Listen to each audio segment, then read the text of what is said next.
Sidang pembacaan vonis kasus penculikan dan pembunuhan Kepala Cabang Bank BUMN Muhammad Ilham Pradipta digelar di Pengadilan Negeri Jakarta Timur Senin siang.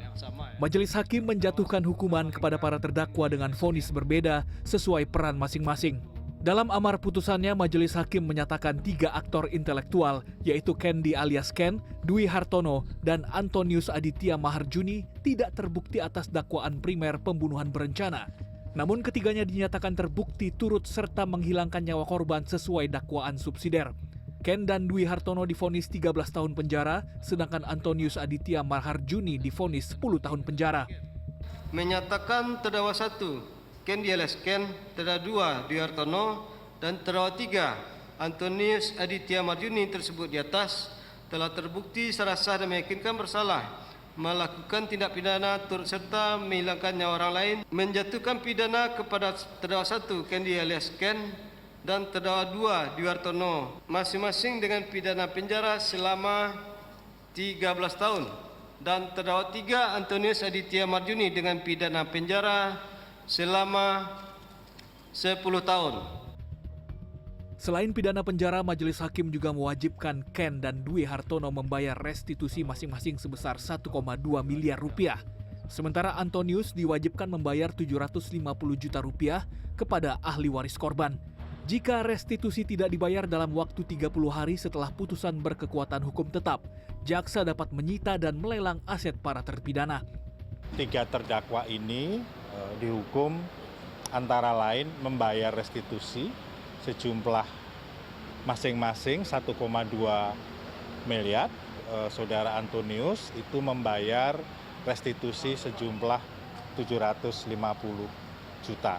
Kalau restitusi tidak dibayar, itu kemudian dikenakan jaksa diminta untuk merampas aset dan juga penghasilan dari pelaku. Asetnya tidak cukup, kemudian diganti dengan pidana penjara. Dalam sidang yang sama, terdakwa Erasmus Wawo alias Eras divonis 9 tahun penjara dan diwajibkan membayar restitusi 100 juta rupiah. Sementara sopir taksi online Eka Wahyu Hidayatullah diputus bebas karena dinilai tidak mengetahui rencana penculikan dan tidak terlibat dalam eksekusi kejahatan. Menanggapi putusan tersebut, kuasa hukum keluarga korban menyatakan vonis terhadap 3 aktor intelektual belum mencerminkan rasa keadilan. Pihak keluarga berencana mendesak jaksa untuk mengajukan banding karena meyakini perbuatan para pelaku merupakan pembunuhan berencana. Putusan yang ada khususnya terhadap Ken, kemudian Dwi Hartono dan Antonius yang ternyata tidak maksimal. Ada kemungkinan bahwa kami akan mendesak Kejaksaan Tinggi untuk mengajukan banding. Kami menginginkan apapun ceritanya, keluarga sudah kehilangan, anak kehilangan bapak, bukan soal materinya, tetapi kehilangan bapak, kehilangan sosok yang sangat dicintai oleh anak-anak.